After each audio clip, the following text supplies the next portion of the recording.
Captain Jake Morrison wiped the sweat from his forehead as he stared at the broken ship floating in the darkness of space. His small salvage vessel had been drifting to the asteroid field for 3 days looking for scrap metal when his scanner picked up the strange signal. The ship was unlike anything Jake had ever seen. It was sleek and silver with strange markings along its hull that seemed to glow with a faint blue light. Smoke poured from several holes in its side, and Jake could see that its engines were completely dead. Just my luck, Jake muttered to himself. He had been hoping to find some valuable metal to sell, but instead, he found what looked like an alien warship. Most humans would have turned around and left immediately. Getting involved with alien technology was dangerous and often illegal. But Jake had always been curious about things, and something about the damaged ship made him want to take a closer look. He guided his salvage ship closer to the alien vessel and searched for an airlock.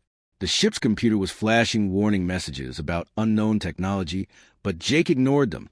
He had spent years working in the dangerous outer rim of human space and had learned to trust his instincts more than computer warnings. When he found a way inside, Jake put on his environmental suit and grabbed his emergency medical kit. He did not know why he brought the medical supplies, but something told him he might need them. The airlock cycled open with a hiss, and Jake stepped into the alien ship. The corridor was filled with smoke, and the lights were flickering on and off. Jake could hear the sound of failing life support systems echoing through the metal walls. The air was thin, and getting thinner by the minute.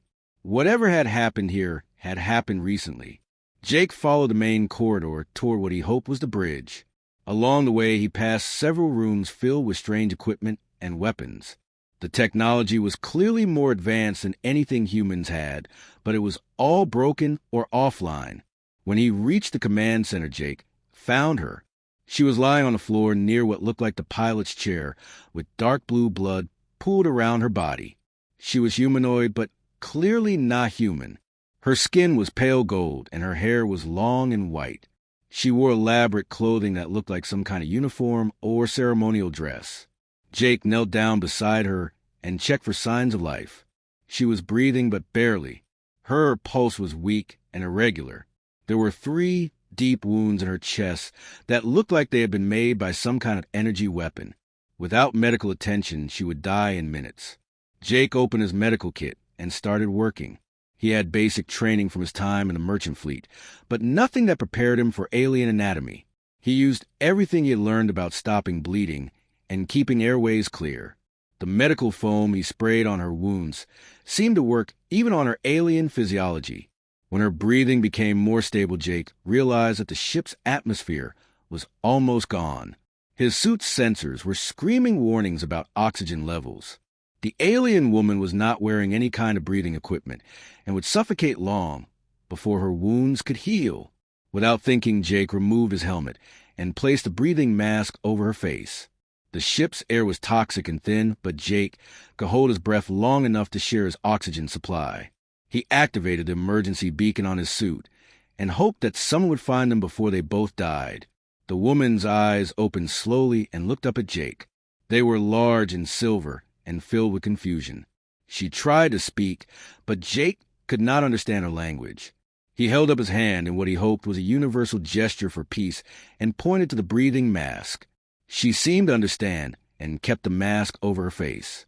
Jake's lungs were burning and his vision was starting to blur when he heard the sound of ships approaching outside. Powerful searchlights suddenly filled the alien vessel, and Jake could hear the whine of advanced engines. Whatever was coming sounded much more sophisticated than a simple salvage ship. The woman grabbed Jake's arm with surprising strength and said something in her musical language.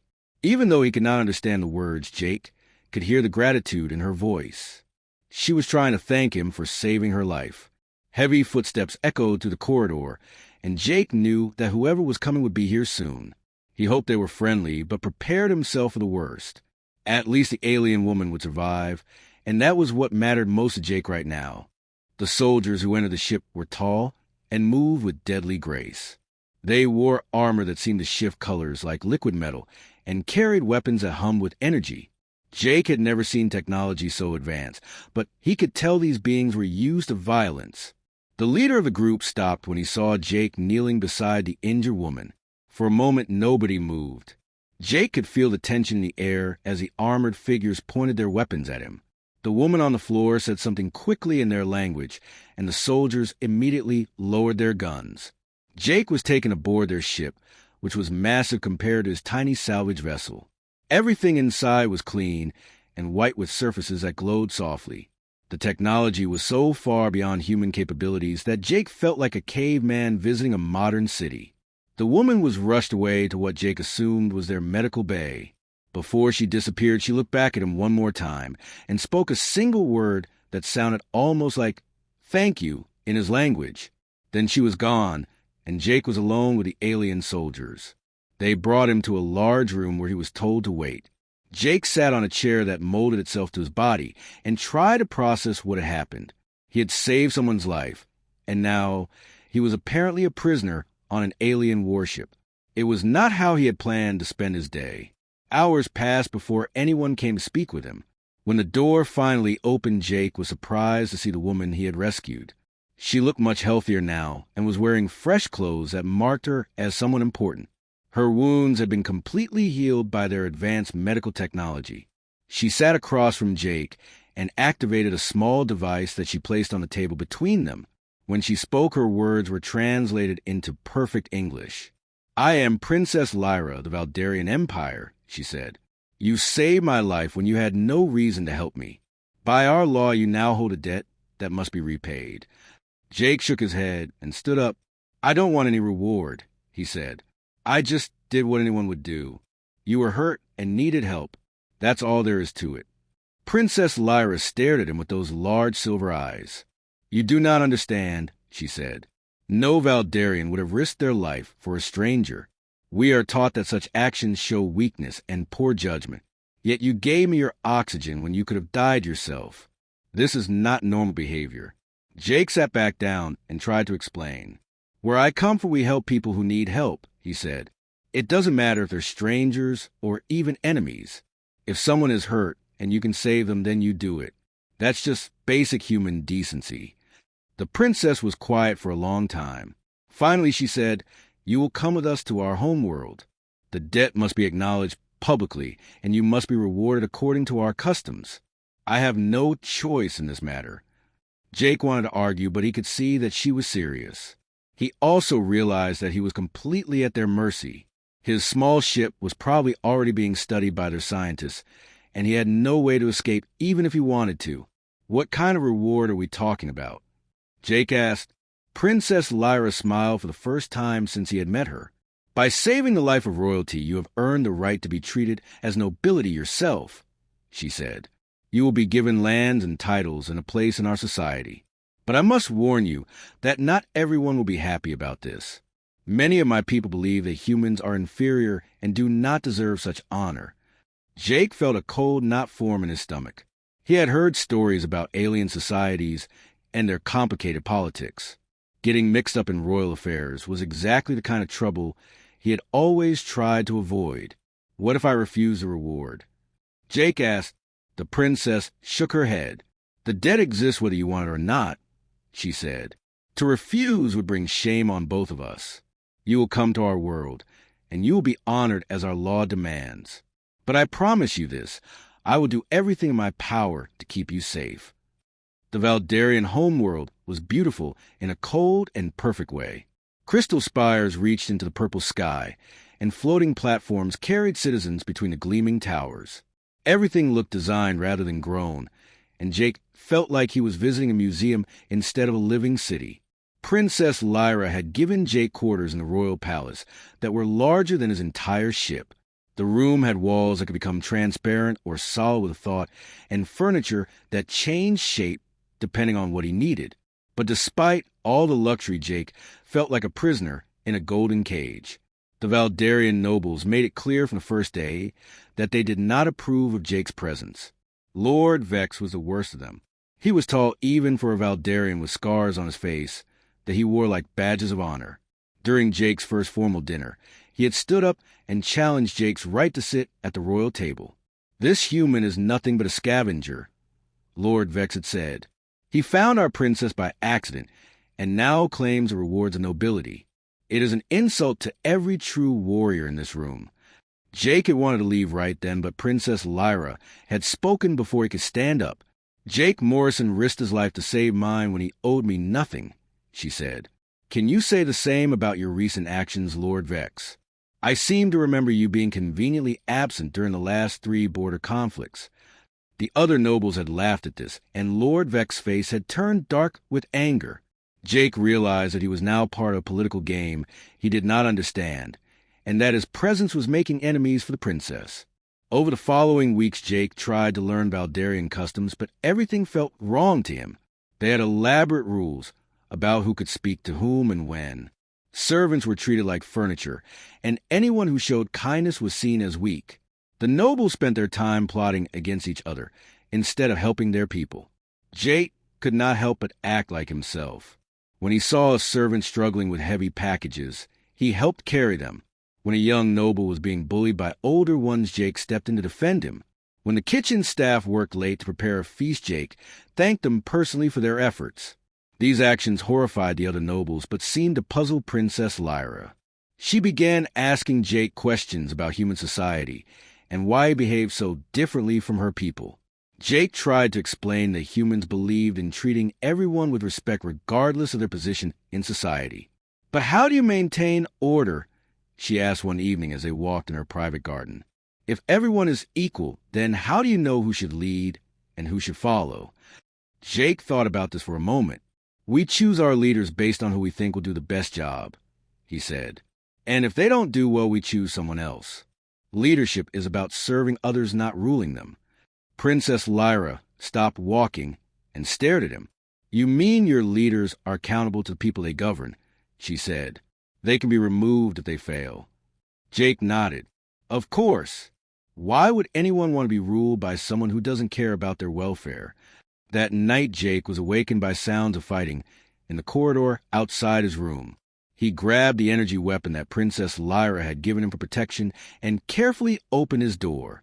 2 guards lay unconscious in the hallway, and Jake could hear the sound of weapons fire coming from deeper in the palace. Jake ran toward the sounds of battle and found Princess Lyra fighting 3 armed figures in a large reception hall.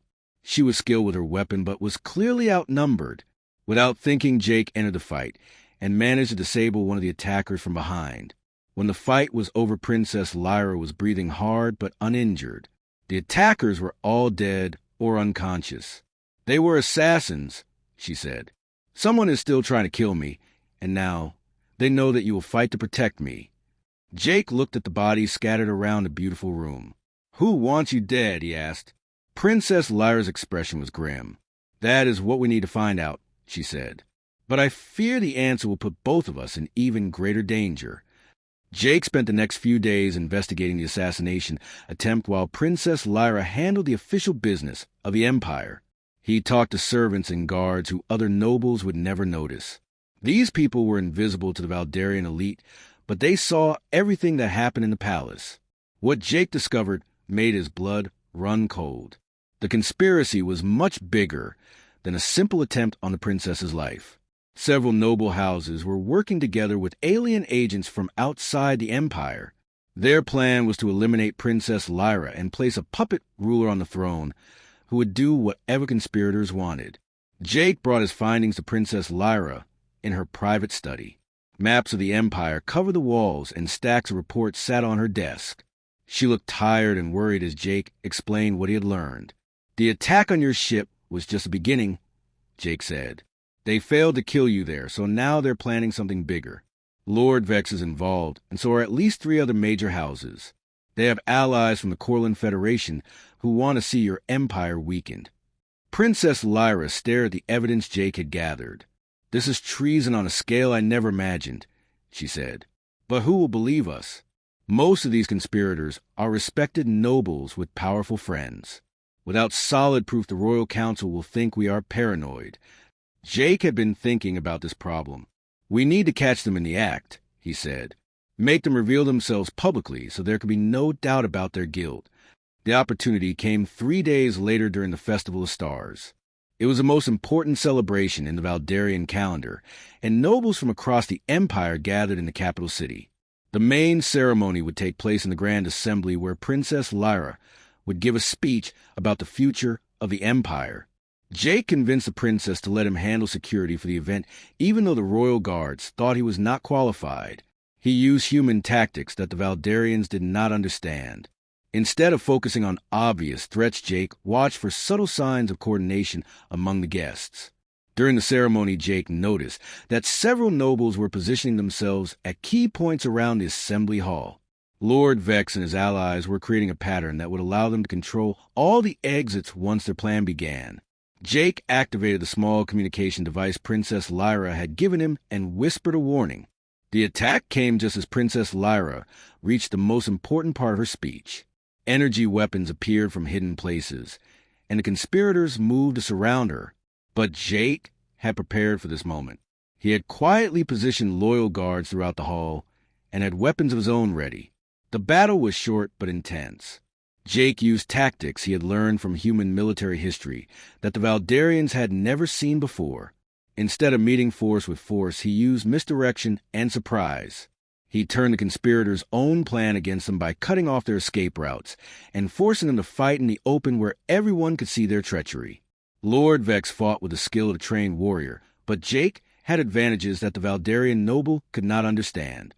Humans were used to fighting enemies who were bigger and stronger than themselves. Jake used speed and cunning instead of raw power, and managed to disable Lord Vex without killing him. When the fighting was over, the conspiracy was exposed for all to see. The evidence was clear and undeniable. The conspirators had revealed themselves in front of hundreds of witnesses, including many neutral nobles who had not been part of the plot. Princess Lyra stood among the defeated conspirators and addressed the shocked assembly. "Today we have seen what happens when ambition becomes more important than loyalty," she said. "But we have also seen that sometimes salvation comes from unexpected places. Jake Morrison has once again saved not just my life, but the future of our empire."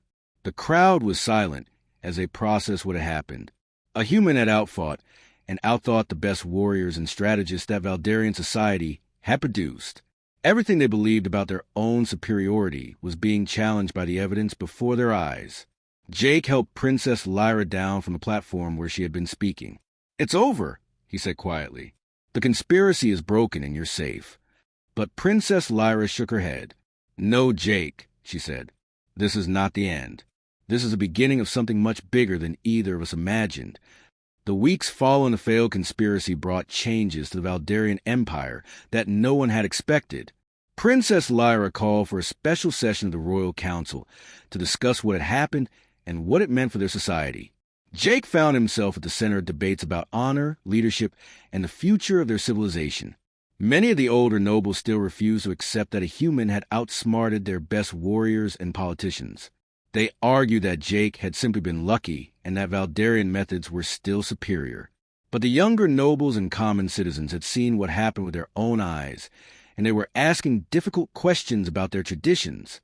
Princess Lyra surprised everyone by announcing that she wanted to study human society more closely.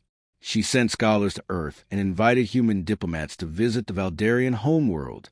For the first time in their history, the Valdarians were admitting that another species might have something to teach them. Jake became an unofficial advisor to Princess Lyra as she worked to reform parts of their government. He suggested changes that seemed obvious to him but revolutionary to the Valdarians.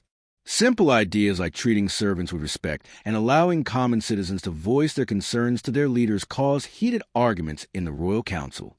"You are asking us to abandon everything that makes us strong," complained one elderly noble during a particularly difficult meeting.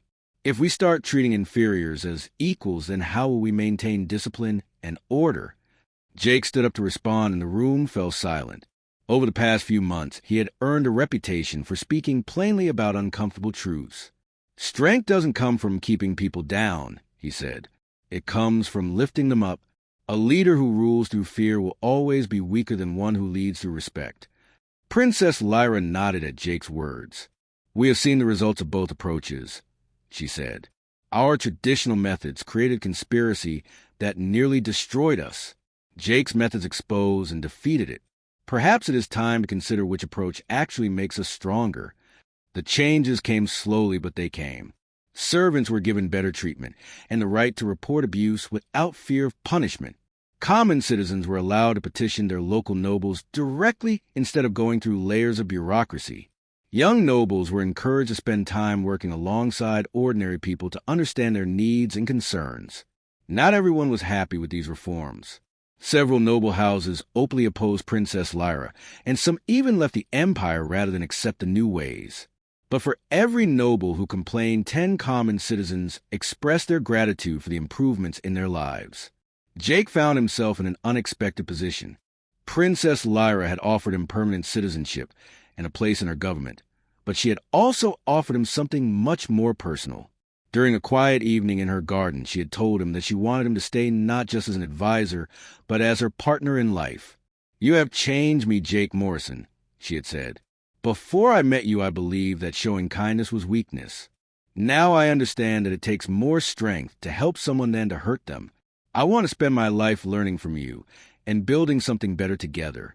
Jake had been surprised by his own feelings. He had come to care deeply for Princess Lyra and to respect her intelligence and courage. More than that, he had come to love the person she was becoming as she embraced new ways of thinking about leadership and responsibility. The formal announcement came during the next Festival of Stars, exactly 1 year after the failed conspiracy. Princess Lyra stood before the assembled nobles and citizens and declared that she had chosen Jake Morrison as her consort and co-ruler. The crowd's reaction was mixed, but no one could deny that Jake had earned his place through his actions. The ceremony that followed was unlike anything in Valdarian history. Instead of the traditional display of wealth and power, Princess Lyra and Jake chose to focus on service and commitment to their people. They pledged to work together to build a society where strength came from compassion and leadership meant serving others. As Jake looked out at the crowd of Valdarians and the growing number of humans who had come to witness this historic moment, he realized that his simple act of saving a stranger's life had grown into something that would change 2 civilizations. Sometimes the greatest rewards came not from what you received, but from what you were able to give others.